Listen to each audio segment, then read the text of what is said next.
Blake, your new movie has some very dark topics. What message are you trying to get across to the viewers? Well, as you know, this film tackles very serious topics that all women can relate to, and my character goes through probably the worst thing that a woman can ever go through, losing her hairline, which is why I wanted to take some time to talk about my hairline product. What is the best way for DV survivors to talk to you? Do you mean like my phone number or like my address? Or do you want me to like share my location? What? Y'all, it looks like It Ends With Us isn't ending with us, as things are spiraling out of control fast. Blake Lively is completely unraveling, and to make it worse, it's now official that she has successfully managed to drag Ryan Reynolds down with her. And now a lawsuit is looming. On top of that, Ryan Reynolds' ex-wife Scarlett Johansson has exposed Ryan big time. And then we have Kjersti Flaa, the journalist Blake harassed 8 years ago, coming out with even more disturbing receipts about Blake and her unpleasant interaction and more. It's honestly a total disaster, and there is no coming back from this one. On the flip side, we have Justin Baldoni still out here trying to promote the movie like it's business as usual. But if Justin had even the slightest clue what kind of chaos Blake would have unleashed throughout this entire project, there's no chance in hell or high water he would have ever gotten her involved. The man would have run. Not to mention that her recently launched hairline business is a complete disaster. This is an absolute train wreck, and we've got to talk about it. So without wasting any more time, grab your popcorn because I'm about to fill you in with all the major updates. I think I'm just brunette because of the books. And everyone knows blondes are nicer anyway.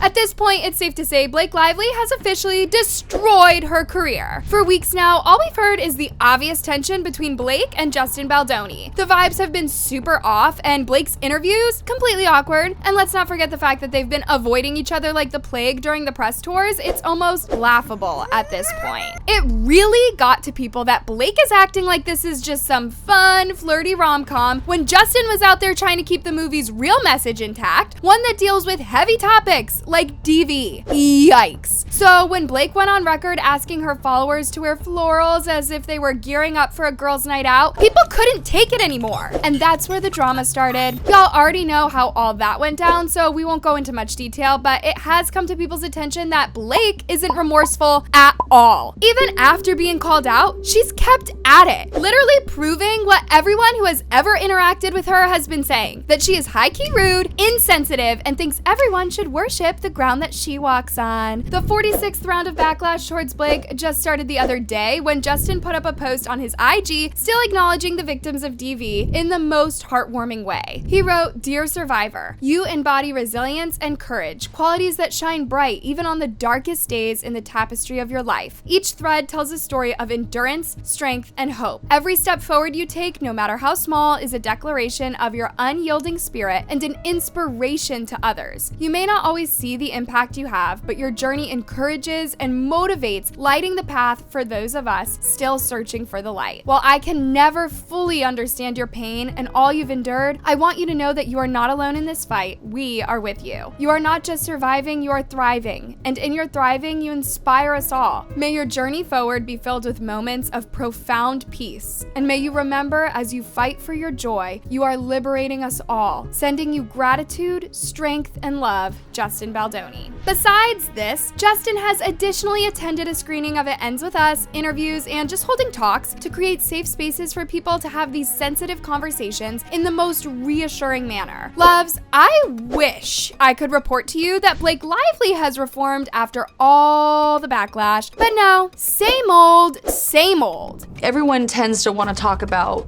why this is such an important film and why it's so empowering, and I think that that is really important. But I think what's beautiful about this film is there is every color of human emotion in it. There's levity, there's joy, there's humor, there's hope, there's pain, there's tragedy, there's violence, there's trauma, there's sadness, there's exaltation, there's life, there's death, there is like love, there's loss, there's just, I mean, really like, it is a kaleidoscope of the human experience. Yeah, sure, Blake. There's every color of human emotion in the film. I hope you got caught when she said violence is a human emotion and a human experience. She has also been spotted just casually living her best life, trying to portray couple goals with her husband, and as usual, linking up with her A-list friends like Taylor Swift for her birthday. To be honest, one can't help but wonder why she doesn't see the sense in getting canceled, because she hasn't, not even in the slightest way, attempted to handle things differently. You hope that she'd see why this is not an average film and that everything about it should be handled with sensitivity. But no, I guess we just have to wear our florals and grab our friends and go watch the movie. The thing is, Blake's disgusting role in the movie is one thing, but to be tone deaf after all of this to the point of making people have different views of her and not being bothered at all is a new level of IDGAF, y'all. Something only narcissists do.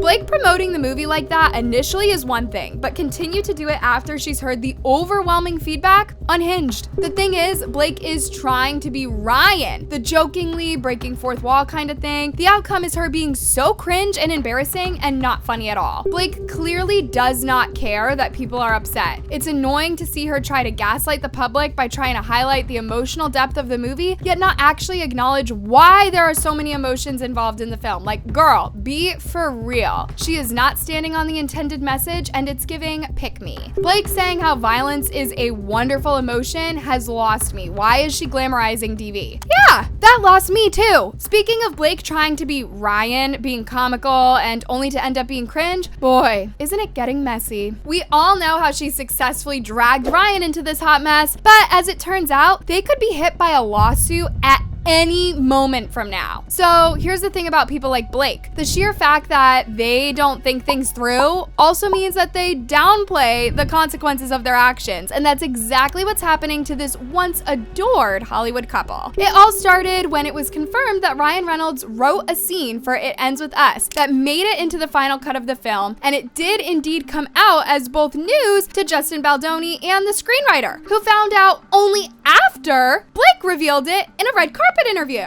She said, "The iconic rooftop scene, my husband actually wrote it. Nobody knows that, but you now." Blake then made it even worse by adding that Ryan works on everything she does, and she does the same. Imagine finding out that the praise for a scene in a movie you directed isn't going to you, but going to a co-worker's husband, and finding out his involvement in the film at the same time as the general public. Epic. Blake is still hell-bent on promoting her picture-perfect relationship, even at the expense of a lawsuit. For a shallow thinker, she must have thought she said something super profound, but an informed person would have never leaked that, knowing too well the consequences, and it has now come to bite her. As y'all already know, this did not age well for Ryan because it came off as if he was trying to use his influence to control a project he wasn't a part of, and shifting all of the attention to himself instead of the project itself and the people who worked on it. Even though this is wrong on so many levels, Blake may have overlooked one super important piece of information. What she and Ryan did is enough to get them into legal trouble. Cause turns out this is grossly against the Writers Guild, something that could land both her and her husband in trouble. The WGA did not respond to a request to comment about whether Reynolds' work is a guild violation that could spark a credits issue. Though movies can have uncredited writers, rarely would the director be unaware of it. It would have been one thing for Blake to appreciate her husband for supporting her during the project. She wouldn't have even gotten into so much trouble had she mentioned that her husband gave her some insights to develop the movie. But to full on give Ryan total credit for a scene because they are always in each other's work is beyond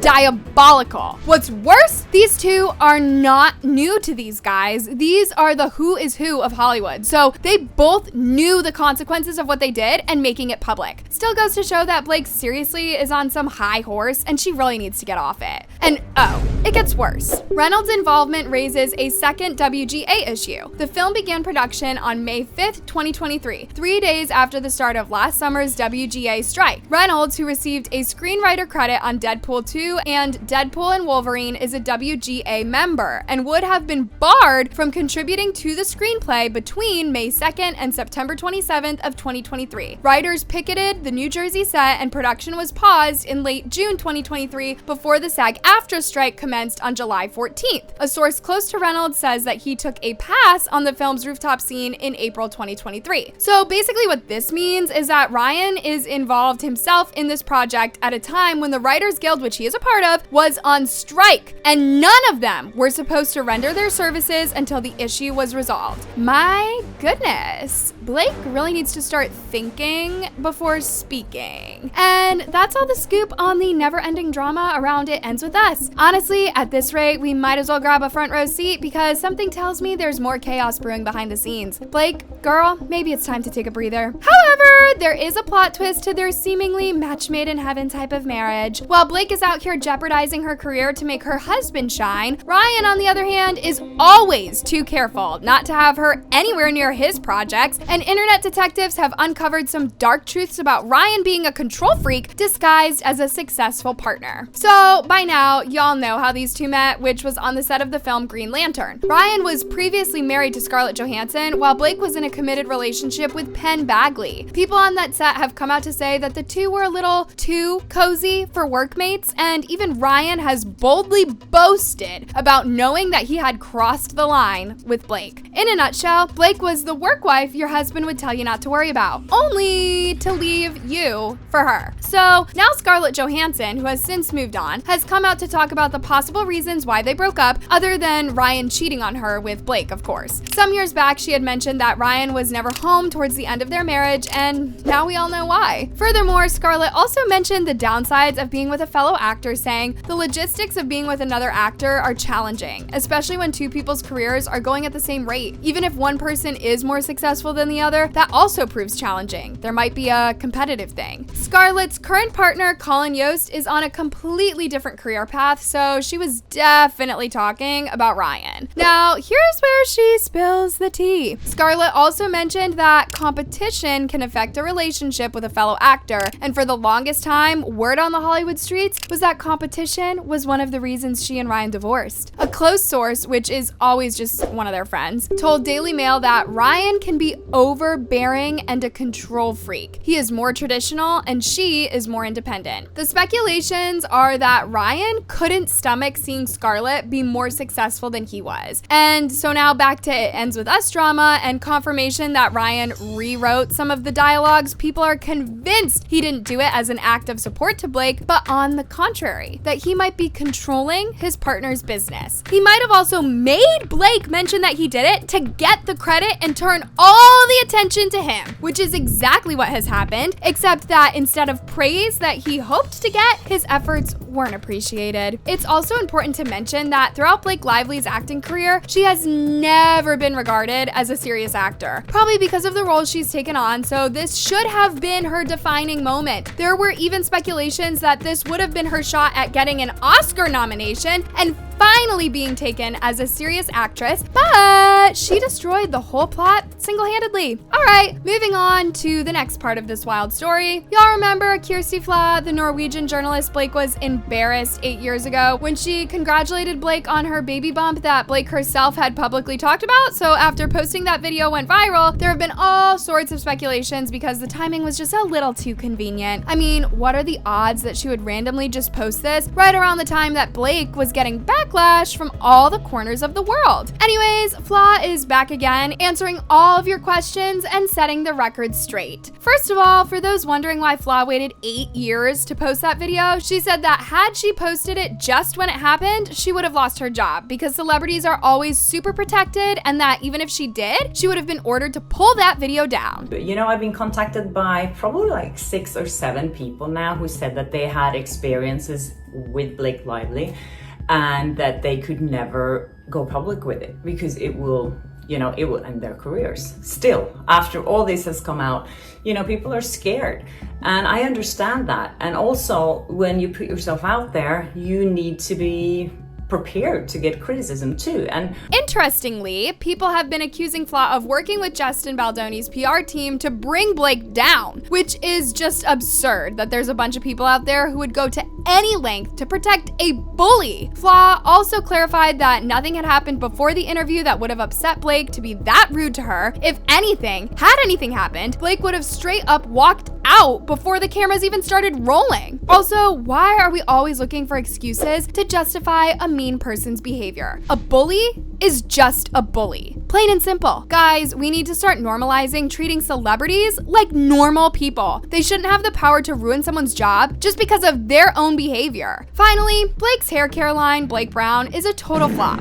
When I tell you that my hair has never felt so unhealthy in my entire life, like, what did she put in this thing? Let's talk about the packaging. Okay, it's gorgeous, but it's not functional. Funny enough, Blake did not put any thought into the marketing of her hair care line, just the same way she messed up It Ends With Us. According to her, launching these two at the same time was all the marketing she needed. But as it now turns out, that was a wrong move, because if you can remember, she has also been faulted for turning the marketing of such a dark-themed movie into the launch of Blake Brown. First of all, the packaging is a mess. People who have bought the products are saying that the packaging is bulky and unnecessarily complicated, making it very difficult to squeeze. Furthermore, the products are also overpriced considering what they are offering. During the product launch, Blake said, "It's not that people in the entertainment industry are gifted with better hair, we're just using a different hair system than the process promoted to the mass market."